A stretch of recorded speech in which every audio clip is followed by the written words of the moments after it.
Nagsimula ang pelikula sa isang ama na nagngangalang Lorenzo at sa kanyang asawa na nanonood sa kanilang anak na babae na naglalaro ng hockey. Pagkatapos ng ilang oras ng paglalaro, ang koponan ng anak na babae ang nagwagi. Ang anak ni Lorenzo na si Sofia ay pumunta muna sa kanyang nobyo bago lumapit sa kanyang mga magulang. Pagkatapos makipagkita sa kanyang kasintahan, binati si Sofia ni Lorenzo at ng kanyang ina.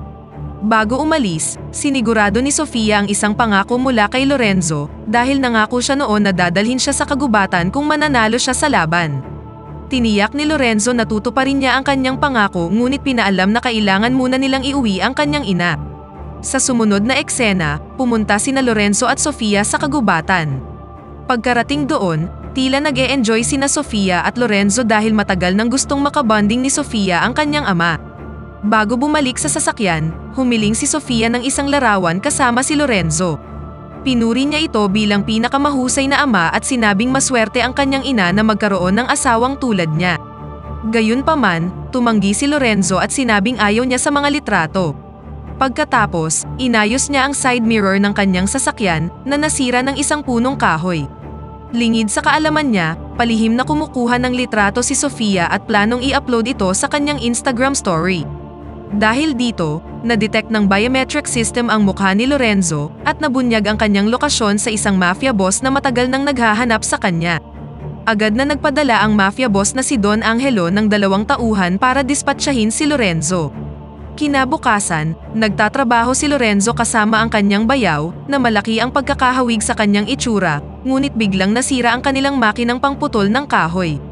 Iminungkahi ng kanyang bayaw na uuwi na siya dahil malapit nang dumating ang gabi, ngunit iginiit ni Lorenzo na aayusin niya muna ang makina at pinakiusapan ang kanyang bayaw na sunduin si Sofia mula sa paaralan.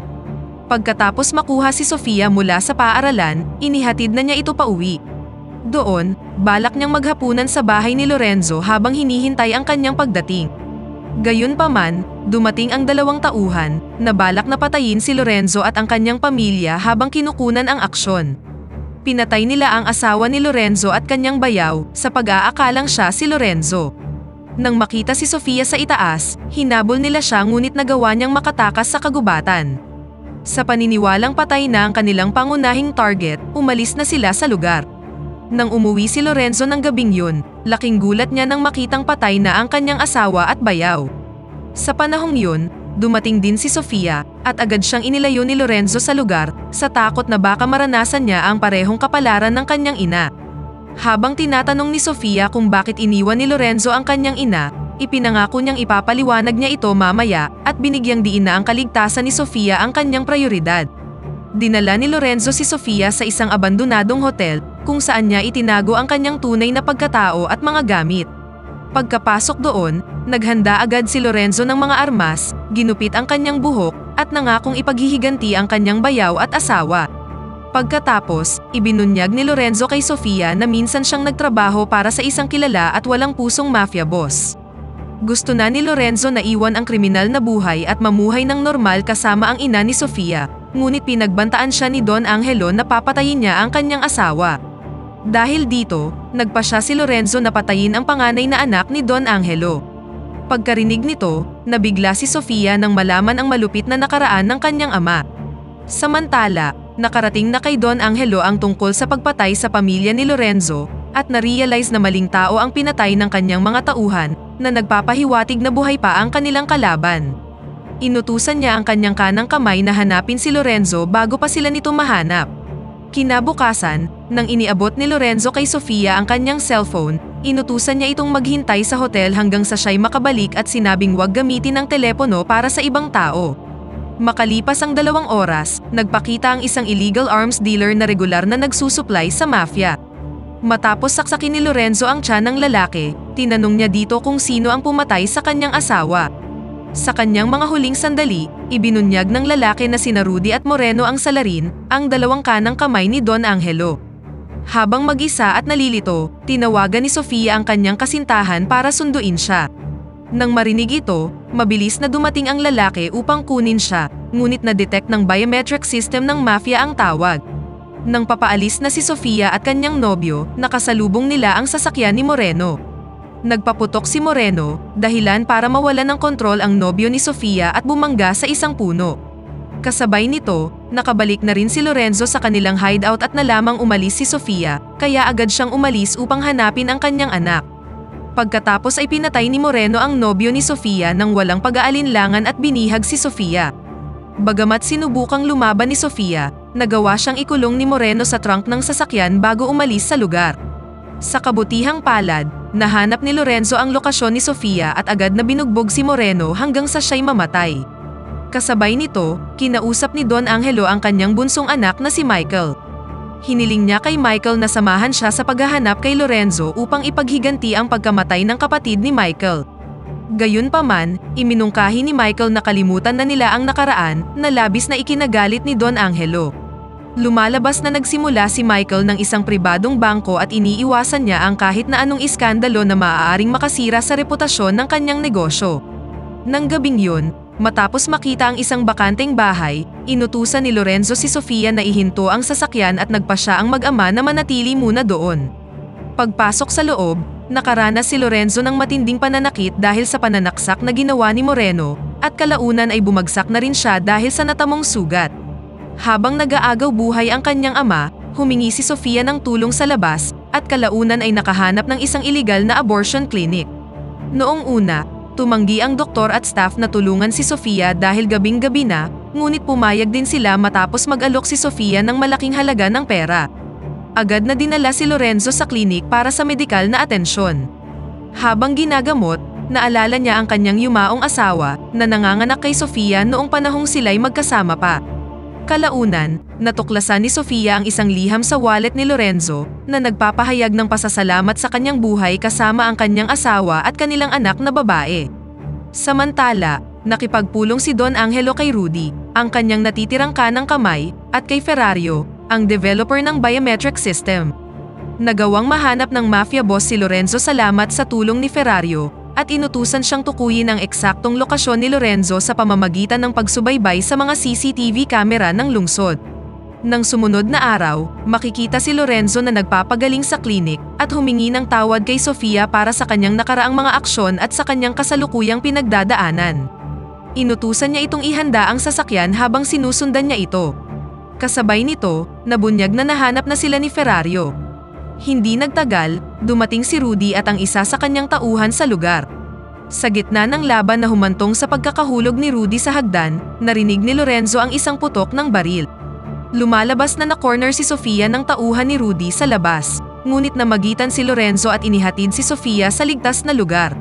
Kalaunan, nakakita sila ng isang abandonadong warehouse at nagpasyang doon muna manatili. Tinuruan ni Lorenzo si Sofia kung paano gumamit ng kutsilyo para sa self-defense at ipinaliwanag ang iba't ibang mga attack points at epekto nito. Kasunod nito, gumawa si Lorenzo ng isang cellphone-triggered bomb na gagamitin niya mamaya. Ipinaalam niya kay Sofia na sa susunod na araw, dudukutin nila ang anak ni Don Angelo na si Michael. Sa sumunod na eksena, lumapit si Sofia sa pribadong bangko ni Michael, ngunit pinigilan siya ng mga security officer at kaagad siyang pinaalis. Pagpasok sa kanilang sasakyan, nakita ng officer na nasa loob na si Lorenzo at tinutukan sila nito ng baril. Pagkatapos, inutusan niya itong dalhin siya sa employee parking area. Pagkarating doon, inatake ni Lorenzo ang opisyal at pinatulog siya. Nang makapasok na si Lorenzo sa gusali, gumawa si Sofia ng isang maliit na pagsabog bilang isang diversion na nagpahintulot kay Lorenzo na ligtas na makarating sa opisina ni Michael at dinala siya sa parking lot. Binalaan ni Lorenzo ang lahat na wag silang sumunod at nagbantang papatayin si Michael kapag sumuway sila. Nang matagumpay nilang na-hostage si Michael at inilipat siya sa isang bakanteng bodega, nagpadala si Lorenzo ng larawan ni Michael kay Rudy gamit ang cellphone ng bihag. Pagkatapos, nagpaalam na si Lorenzo kay Sofia at plano niyang akitin ang mga humahabol sa kanila sa imbakan ng mga lumang tren.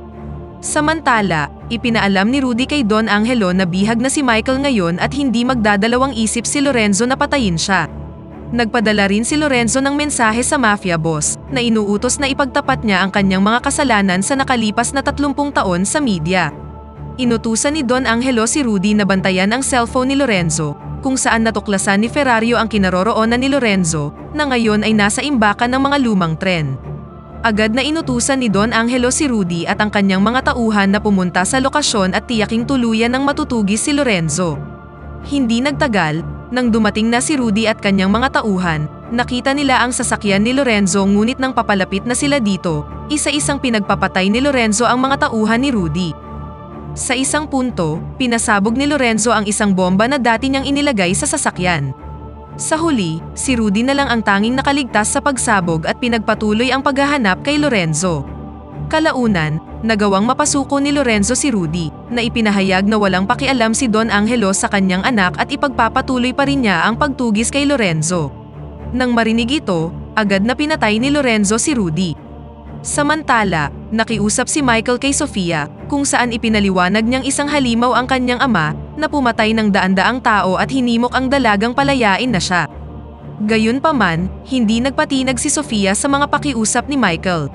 Hindi nagtagal, nakatanggap siya ng tawag mula kay Lorenzo, at nagpaalam na sa kanyang anak na babae dahil plano niyang harapin ang mafia boss sa kanyang headquarters. Tumutol si Sofia dahil ayaw niyang mawala si Lorenzo, ngunit nagpatuloy pa rin ito sa pagdispatcha sa lahat ng mga tauhan ni Don Angelo. Matapos silang itumba, binasag ni Lorenzo ang salamin at kinumpronta si Don Angelo, na humingi ng tawad at nangakong lulubayan na siya. Gayunpaman, alam ni Lorenzo na hindi tutuparin ni Don Angelo ang kanyang mga salita at agad siyang pinatay. Nang papaalis na si Lorenzo sa lugar, naghihintay na ang mga pulis sa labas para arestuhin siya. Nakita ito ni Lorenzo bilang isang pagkakataon para pagbayaran ang kanyang mga kasalanan at nagkunwaring bubunot ng baril, na nagudyok sa mga opisyal na barilin siya. Pagkatapos, nirescue ng mga pulis si Michael at inihatid na si Sofia sa ligtas na lugar. Dinala si Sofia sa children's shelter at ibinaba ang lahat ng kaso sa paniniwalang wala siyang kinalaman sa sitwasyon. Kalaunan, nakatagpo ni Sofia si Michael, na nag-alok sa kanya ng regalong tsokolate, ngunit tinanggihan ito ng dalaga at sinabing walang pupuntahan ang kanilang usapan. Habang naghahanda ng umalis si Michael, inutusan niya si Ferrario na patayin na si Sofia sa susunod na araw tulad ng ginawa ni Lorenzo sa kanyang ama. Kinabukasan, ipinaalam ni Ferrario kay Michael na wala na sa shelter si Sofia, na labis na ikinagulat ni Michael dahil nasa loob ng kanyang opisina ang dalaga. Ipinaliwanag niya kung bakit naroon siya sa kabila ng utos ni Michael na patayin siya. Sa puntong ito, nagpasya si Sofia na magtanim ng sama ng loob sa pamilya ng mafia kabilang si Michael, at dito na nagtatapos ang pelikula. Pakipindot naman ang like button kung nagustuhan mo ang pelikula, at kung hindi naman, pindutin mo ng 2 beses ang dislike button para lang makasiguro.